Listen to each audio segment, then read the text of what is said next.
Hola, ¿qué tal, lectores de AF Medios? Agradecemos el favor de su atención, que nos acompañe en esta noche de Focus, este 10 de diciembre del 2025. Y me da mucho gusto saludar a Rubén Pérez. ¿Cómo estás? Muy bien, muchas gracias, Saúl. Te agradezco que estés. No, hombre, es un honor para mí. Muchas gracias. Oye, sucede algo muy relevante hoy. Se entrega el premio Nobel de la Paz a María Corina Machado, quien ha sido una luchadora incansable por la democracia en Venezuela. Hoy, en el Día Internacional de los Derechos Humanos, se le entrega este premio Nobel de la Paz. Lo recibe su hija por no poder estar en ese momento. Pero hay dos discursos relevantes, por supuesto, el que dicta su hija a nombre de su madre, María Corina Machado, y también el del presidente del comité del premio Nobel, Jürgen Friednitz. Dos mensajes muy importantes, ¿no? Sí, claro, y sobre todo mensajes que repercuten mucho en la sensibilidad política del continente, porque pocas veces se puede ver al desnudo el mecanismo de una dictadura como se está viendo en este momento en Venezuela.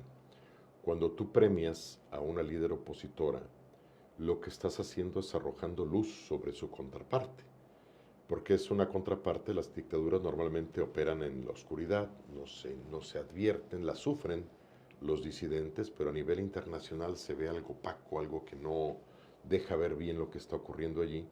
Y aquí en este ejercicio de contrastes se advierte lo que significa realmente una dictadura en estos momentos en la vida del mundo, ¿no? Estábamos acostumbrados al uso del concepto de dictaduras en el siglo XX, pues que tenía connotaciones Militares, militares de represivas. mucho tipo, ¿no? El fascismo, ¿no? Famoso, que surge en Italia y Claro. que lleva a sus últimas consecuencias el nazismo alemán, pero no hemos todavía terminado de calibrar lo que significa una dictadura con un discurso populista en el continente americano y que ha arruinado ya a varias naciones, ¿no? Simulando Así democracia. es. Yo no creo en las fronteras morales, ¿no? En este caso, tomando en cuenta Venezuela, Cuba, Nicaragua y algunos otros países, lo que sucede para mí en Hispanoamérica nos afecta a todos. No es como que le pase a Venezuela y vamos a verlo de lejos, también lo que le pase a Cuba, Nicaragua y algunos otros países de Hispanoamérica. Para mí, lo que sucede en esta parte del continente o en esta zona de nuestro continente, pues lo que sucede uno es prácticamente ponernos a poner atención a los demás países, porque puede sucedernos. Y lo que sucedió en Venezuela desde el 99, cuando llega Hugo Chávez, después en el 2013 llega Nicolás Maduro, y se empieza a concretar la dictadura, ¿no? Yo recuerdo que en Europa algunos países, sobre todo en España, decían, bueno, es una democracia medio pintoresca, a lo mejor no entendemos mucho ese tipo de democracia, es un poco rara, se está conformando nuevos modelos de democracia, pero a la postre nos hemos dado cuenta de lo que sucedió, ¿no? Sí, claro, y además nosotros los mexicanos ya deberíamos estar un poquito avispados frente a este tipo de doble discurso, porque habrá que recordar que en México durante muchos años se negó valor a la democracia y se decía que México tenía una democracia pero social, Sí, claro. no una democracia electoral, que era una democracia social.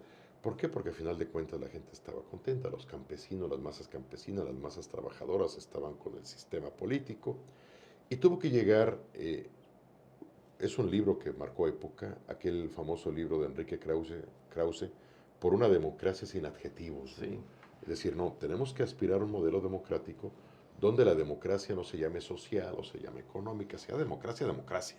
Y la democracia implica unas reglas muy claras que no se están cumpliendo, que no se cumplían en el México del siglo pasado y que no se están cumpliendo en este momento en muchos países de América Latina y que hoy comenzamos a flaquear en su cumplimiento en nuestro propio país.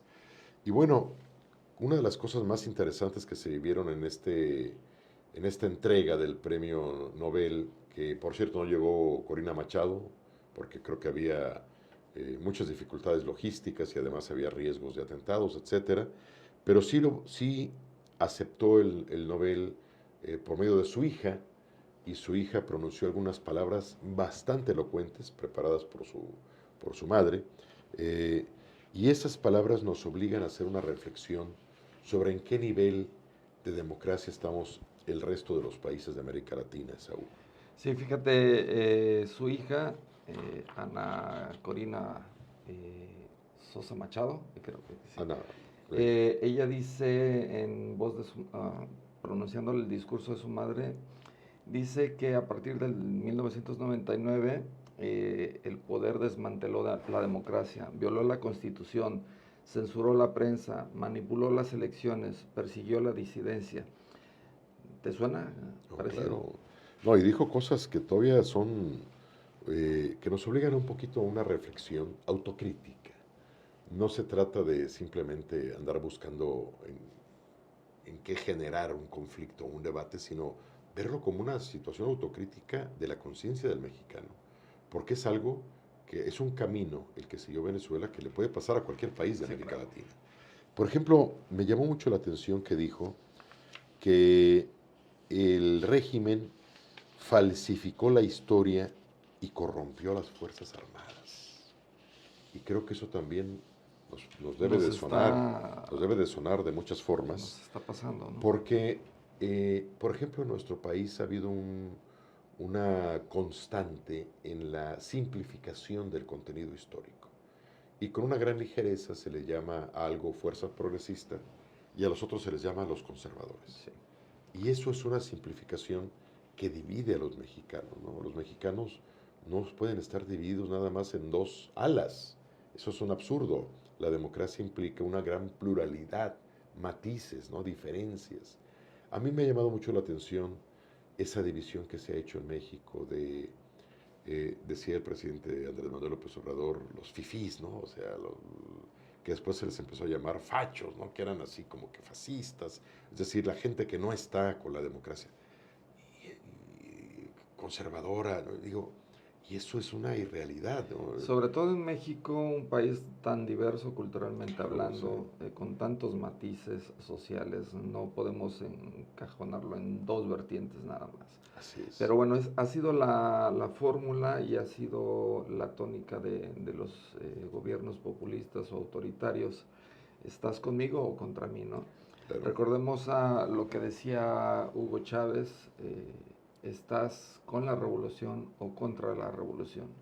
En el caso de México, lo vimos en el sexenio anterior, decía, ¿estás con la transformación o estás contra la transformación? y se sigue Hugo diciendo, Chávez decía, ya no me pertenezco, le pertenezco al pueblo de Venezuela, que dijo Andrés Manuel, ya no me pertenezco, le pertenezco al pueblo de México. Entonces hay tanta similitud en lo que vimos desde el 99 hacia acá con Venezuela y lo que está sucediendo en México, que sí hay que poner mucha atención en lo que está sucediendo. claro, Y hay algo que mencionó en el discurso la hija de María Corina Machado que me llamó muchísimo la atención. Dice, cuando comprendimos lo frágil que se habían vuelto nuestras instituciones, ya era demasiado tarde, ¿no? claro, y es algo que se ha advertido Perdón. mucho en nuestro país, de que el desmantelamiento del vigor de muchas instituciones no lo advierte a veces la sociedad, lo ve como algo que está lejano de sí misma, y solamente lo retoman y lo critican y lo desnudan los analistas políticos, los periodistas, pero mucho de ese desmantelamiento institucional pasa desapercibido para la sociedad. Y cuando la sociedad se da cuenta de que esas instituciones son indispensables, ya es muy tarde porque ya desaparecieron. Sí, porque ya le dieron paso o ya se sintió el poder con libertad de poder hacer lo que quería, ya no tiene contrapesos, Así es. ya no hay injerencia de la sociedad civil en las decisiones del país, ya no permiten la presión, incluso callan las voces disidentes como lo menciona el discurso de María Corina Machado. Y me llama la atención también Jürgen Friednes, el presidente del Comité de Premio Nobel, Dice que apoyar el desarrollo democrático en el mundo es una forma de apoyar la paz y coincido con lo que dice. Así es. Dice, no porque las democracias sean perfectas, sino porque los mecanismos que tiene la democracia disminuyen en mucho la presión y las desigualdades que tiene la sociedad y disminuyen los sistemas autoritarios, ¿no? Sí, claro. Y yo me llamaron la atención muchas cosas, ¿no? Parte del discurso también de María Corina Machado, pronunciado por su hija, dijo que lo peor es que se utilizó un método calculado para dividir a la sociedad por sus ideas, por su raza, por su origen, por su forma de vida. Y esa división social termina siendo una gran injusticia, Saúl, porque convierte a los ciudadanos en enemigos de sí mismos, que es algo que se hizo también en regímenes totalitarios del siglo XX, ¿no? Se convirtió a las sociedades subyugadas por estos regímenes en enemigas de sí mismas, ¿no? Exacto. Se creaba un grupo de partidarios y un grupo de adversarios. Y en este caso, dice el discurso, los venezolanos terminaron viéndose a sí mismos como enemigos. Es algo aterrador, porque yo me he dado cuenta que en México desde hace algunos años nos hemos estado viendo constantemente como enemigos. Es decir, hay personas que están muy a favor del régimen y hay personas que se sienten excluidas de ese régimen y hay una confrontación directa en términos ideológicos, de palabra Sí, porque constantes. el régimen busca que quien no lo apoye, sus propios seguidores, lo defiendan o ataquen Así es. a sus voces Es una especie contrarias, de ¿no? escudo y arma, Sí, ¿no? Y esto es los algo muy utilizan cruel, como carne de cañón. porque eso no es democrático. La democracia es discutir civilizadamente las diferencias, no tratar de excluir o inclusive de exterminar No, al otro, ¿no? y la lógica simple sería el pueblo contra el poder, no que el poder sea el referee para ver quién se está golpeando abajo, Así ¿no? O sea, es, así es. Otro aspecto que me llamó mucho la atención fue que el régimen, de acuerdo con la crítica de Corina Machado, además de corromper a las Fuerzas Armadas, lo cual digo implica que por lo menos levantemos la ceja para ver qué está pasando, dice también purgó a jueces independientes, lo cual, bueno, también obliga a levantar ahora las dos o cejas, sea, se deshizo de ellos, ¿no? sí, sí, sobre ellos, y eh, el Estado se alió con el crimen organizado y con grupos terroristas. Digo, son tres elementos que tenemos que reflexionar muy cuidadosamente, sin caer en el maniqueísmo, porque yo siempre trato de ser muy cuidadoso de no caer en el fanatismo de un lado ni del Sí, otro, ¿no? claro. Pero no podemos sino volver a mirar estos elementos de juicio de Corina Machado. El Estado se alía con el crimen organizado, se purga a jueces independientes y se corrompe a las Fuerzas Armadas. Son elementos de reflexión bastante delicados que parecen caer en ciertos momentos, no en todos, en la vida pública de México, ¿no? Sí, el mensaje del presidente del comité dice, hay varias válvulas de seguridad que tienen las democracias, uno de ellos es medios libres, la separación de poderes que nosotros estamos viendo que ya no la tenemos, prácticamente es un mismo orden para los tres poderes de la nación, tribunales independientes, también vemos difícilmente este escenario para México en este momento. Una sociedad civil organizada pues no va a ser organizada si el poder se encarga de dividirnos, ¿no? Y procesos electorales competitivos que permitan la transición libre de los liderazgos. Y esto también ya lo estamos viendo disminuido en México, ¿no? Son elementos muy importantes porque son los elementos que permiten catalogar la salud o el vigor de una democracia, ¿no? La democracia es insostenible sin medios autónomos. Y aquí habrá que recordar que si bien hay una férrea defensa de la libertad de expresión en México en muchos sentidos, también hay un grado muy alto de homicidios de periodistas en nuestro país, ¿no? Y esto ha motivado que inclusive organismos internacionales llamen la atención sobre la cantidad de muertes de periodistas que hay en México. Creo que México se había situado en 2025. Sí, después de una zona de guerra, México es el número uno. Sí. Exacto, o sea, estamos casi igual que una zona de guerra o igual que una zona de guerra. lo cual no es raro porque estamos en una zona de guerra en varias zonas del país. Entonces, bueno, medios libres, separación de poderes. Bueno, habrá que discutir aquí, que es una gran discusión de tipo académica y política, si todavía tenemos separación de poderes, es decir, si todavía tenemos una figura realmente republicana en nuestro país. ¿Por qué? Porque la visión republicana parte de una visión de equilibrio entre las potestades del Estado, que son las de pensar, las de ejecutar y las de juzgar, que son tradicionalmente los poderes legislativo, ejecutivo y judicial. Si estas potestades del Estado están unificadas en un solo grupo político, en un solo movimiento político, ya existe una duda sobre la veracidad de la separación de poderes y del modelo republicano. Ahora, tribunales independientes, bueno, pues hay un gran debate ahorita, hay muchas dudas, muchos cuestionamientos al respecto, precisamente a partir de la reforma que hubo del Poder Judicial, y los procesos electorales competitivos pueden dejar de serlo en nuestro país si no se fortalecen o robustecen las instituciones que vigilaron la democracia nacional. Bueno, y se está debilitando al Así es, Instituto Nacional Electoral, se está debilitando a los tribunales electorales, así es. eh, y lo hemos visto, bueno, tomemos en cuenta que la elección anterior hubo una injerencia tácita, directa, desde el Ejecutivo Federal a la injerencia. Todas las mañanas tenía voz eh, dirigido para su partido, para su movimiento político, para sus candidatos, y no hubo freno para él, ¿no? Esto nos lleva a, a elecciones, a un modelo democrático donde las elecciones no se convierten en un elemento definitivo de la constitución del sistema y entonces aparecen los riesgos de confrontación y de violencia.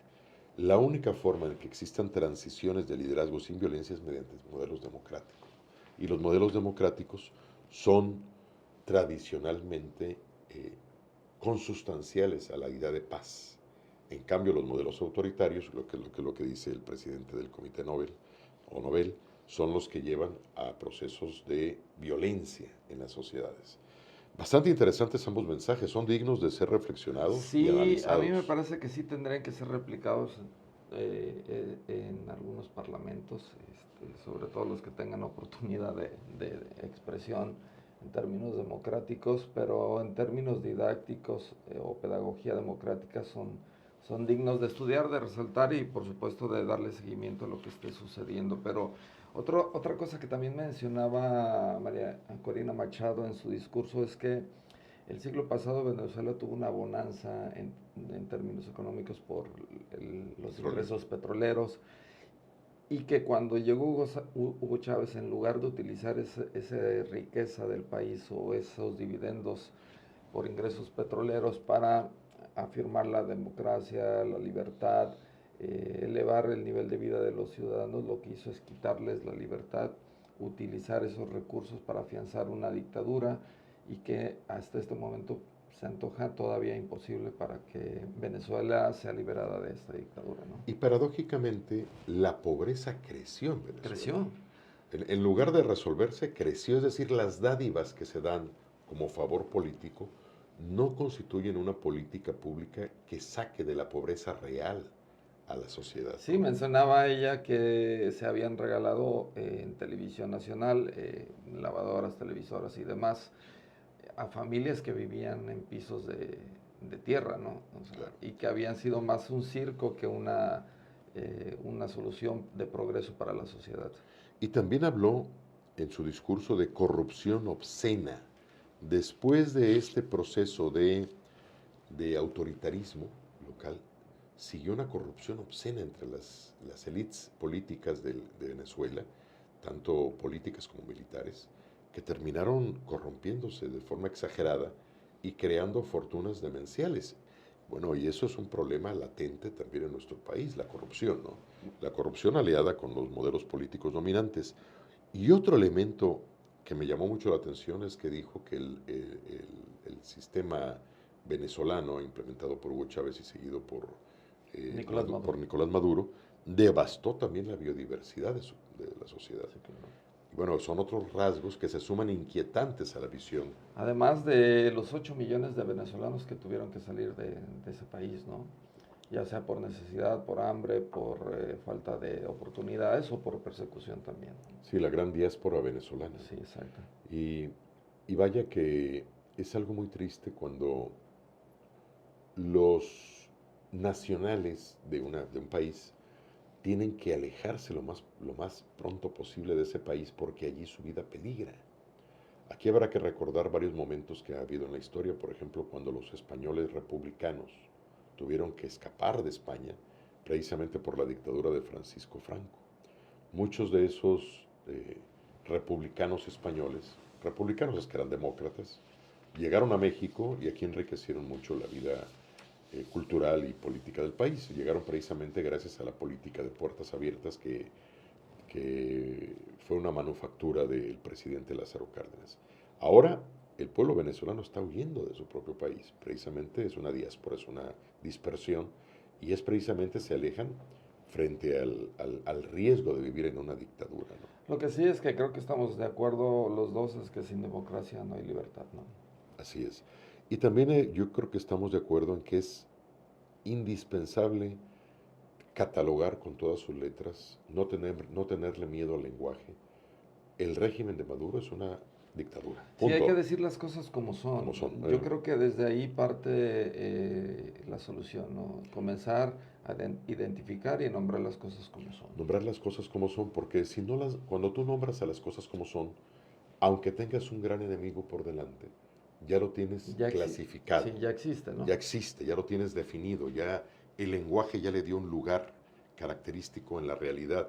Si tú eludes la definición de las cosas y buscas caminos sesgados para disfrazar el lenguaje, el enemigo nunca lo tienes cristalizado, Exactamente. lo tienes disperso y entonces nunca tienes la voluntad de unificar esfuerzos para combatirlo.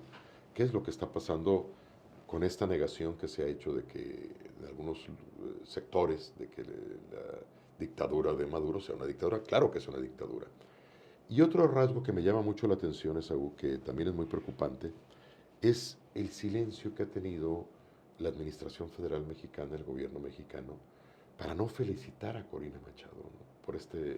Por esto que es un premio que está siendo reconocido en todo el ámbito, en el mundo, ¿no? Y creo que al gobierno mexicano no le perjudicaría nada de reconocerle. No, y desde tantas vertientes, puede ser por la sororidad entre mujeres, puede ser por solidaridad con el pueblo hermano de Venezuela, por las luchas civiles, por la lucha de la democracia, por mil cosas se puede Claro. utilizar para poder Y, felicitarlos, ¿no? y si hay cercanía con el gobierno de Venezuela, bueno, pues es momento de empezar a poner distancia, porque no es posible estar colocados del lado incorrecto de la historia, es donde marcha la historia. Que esto no quiere decir estar a favor de una nación imperialista o de versiones imperialistas, no, no. Quiere decir simple y sencillamente de que en un Estado que es o debería ser muy parecido por sus orígenes culturales, idiomáticos, de otro tipo, con el mexicano, debería haber una suave transición a la democracia y no un modelo dictatorial. Sí, claro, pero la posición del comité del premio eh, me pareció muy acertado, tomó el frente, tomó la batuta y nombró las cosas como son. Me parece Como que son. el foro del premio Nobel es muy importante, sobre todo en este rubro que es el premio Nobel de la Paz. Y sí me parece que ella toma una batuta del discurso internacional en términos de democracia, ¿no? Sí, claro. Y tenemos que acostumbrarnos a usar ese lenguaje con claridad, Esaú. ¿Qué es lo que está viviendo Cuba? Bueno, Cuba vive una dictadura. ¿Qué es lo que vive Venezuela? Venezuela vive una dictadura. No por llamarles de otra forma vamos a ayudar a esos pueblos. Recuerda la última vez que votaron por el dictador de Cuba. Lo hicieron en una sala o en un aula un poco más chica que creo que el Paraninfo que tenemos aquí en la Universidad de Colima y pidieron a mano alzada que se votara si seguía o no en el poder, ¿no? Y todos levantaron la mano. ¿Te parece que eso sea digno de No, una no, no, democracia? O sea, eso es un es absurdo, una ¿no? burla. Es una burla, ¿no? Vaya, y ahí están las claves. Las claves muy prácticas que las dio el presidente del Comité Nobel. Ahí están, digo.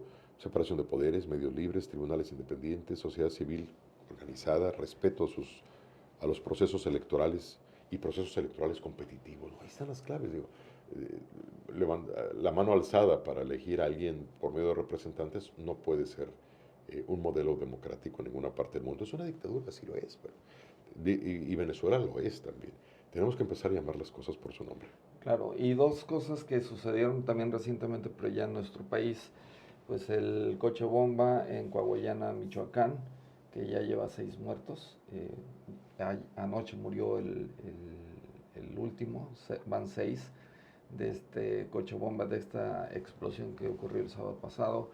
Y el atentado en contra del subsecretario de Seguridad Pública de Colima, dos hechos que eh, nublan un poco el discurso federal y estatal en términos de seguridad, ¿no? Sí, claro, y además yo siempre he pensado que la seguridad es la política pública esencial. Si tú como gobierno haces muchas cosas, pero no resuelves, no atiendes, no enfrentas con decisión el tema de la inseguridad, nada de lo que se hace vale la pena. Sí, por mucho que tengas un discurso triunfalista, porque digas que tienes programas, etc., si no tienes seguridad la población es lo esencial, ¿no? Y tienes que asumirlo desde el propio discurso. Yo entiendo que te enfrentes a grupos que tienen una gran fuerza y que no vas a poder a lo mejor derrotarlos en el corto plazo o someterlos, pero tienes que plantear el discurso con claridad. Mi prioridad es esto, es la seguridad. Que van a ocurrir cosas difíciles, bueno, vuelves a retomar el curso de acción y vuelves a confrontar. Pero si te vas de forma sesgada, las cosas no funcionan así. Y ahorita estábamos hablando de claridad en el lenguaje. No ha habido claridad en el lenguaje para llamar como terrorismo al estallido de un coche que llevaba explosivos.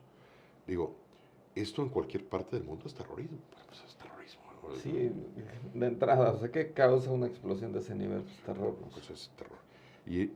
Y es algo preocupante, sí, porque implica que los grupos de la delincuencia organizada pueden estar entrando en una nueva fase de confrontación, como ha ocurrido en otras partes del mundo, donde se llevan los temas de la confrontación a un aspecto de terror, donde la sociedad se siente atemorizada y eso genera más presión hacia las instituciones del Estado.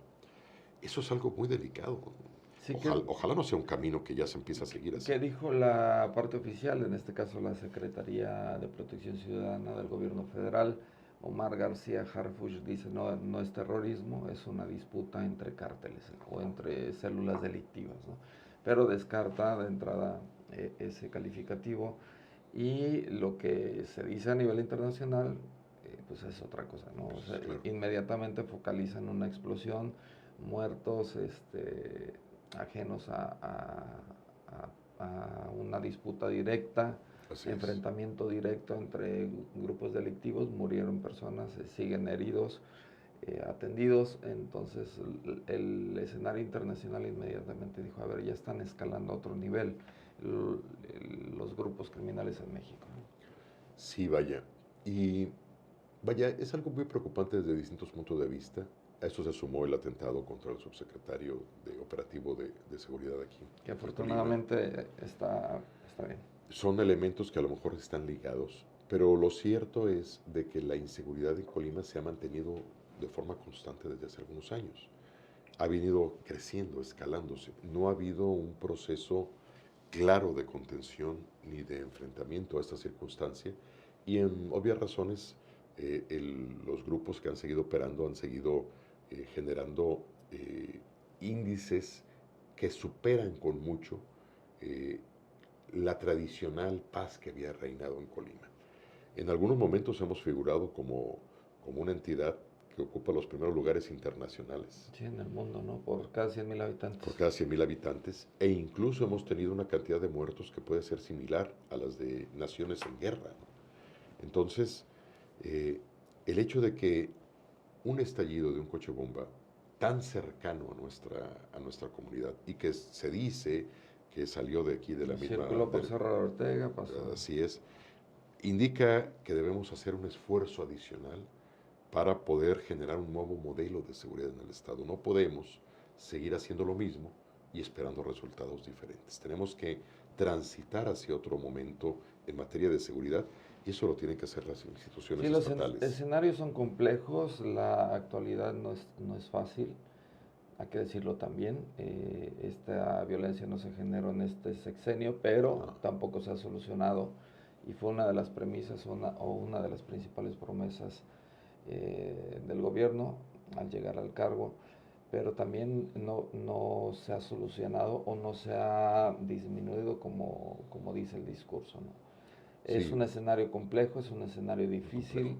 Esperemos que finalmente tanto a nivel federación como estado como municipios puedan encontrar un entorno de coordinación, de cooperación, de análisis, de inteligencia para que esto disminuya, porque la violencia no solo ha sido los balazos, está N cantidad de negocios han sido incendiados, ya hay mucha eh, pues lamento de parte de un sector empresarial que se han visto severamente afectados en sus empresas, ¿no?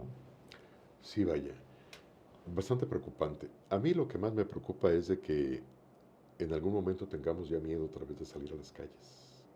Porque ahora ya no solamente temamos balazos, que ya han ocurrido en lugares públicos, en Colima, que ya han salido inocentes personas afectadas, que ahora tengamos miedo hasta de coches estacionados, porque esto ya sería una escalada aterradora. Y a mí me preocupa mucho porque es exactamente lo que ha pasado en otros modelos de confrontación del Estado con los grupos delincuenciales. El caso típico es Colombia, que en algún momento las confrontaciones directas pasaron a los atentados Exacto. terroristas. Y los atentados terroristas, coches bomba, inclusive dinamitaron una vez un avión en vuelo, etcétera, etcétera. Precisamente por eso, Estados Unidos ha insistido mucho en catalogar a los grupos criminales como grupos terroristas, cosa a la que se ha negado el gobierno mexicano. Y quizás por eso sea la clave por la que no se quiere calificar como terrorismo a este atentado. Pero a final de cuentas, yo creo que ese modelo discursivo de contención no da resultado, no funciona. Y el hecho de aceptar que algo pueda generar terror no implica un debilitamiento, sino quizás un Sí, claro. fortalecimiento institucional. Pero bueno, habrá que ver cómo evolucionan todas las cosas en los siguientes semanas y meses, Sí, ¿no? pues vaya temas que tocaron Interesantes. esta semana, ¿no? Te agradezco mucho, Muchas Rubén, que haya gracias. estado con No, nosotros. muchas gracias igualmente. Agradecemos mucho el favor de su atención, que nos haya acompañado por espacio de 32 minutos en esta noche de Focus y por supuesto los esperamos el próximo miércoles a las 8 de la noche.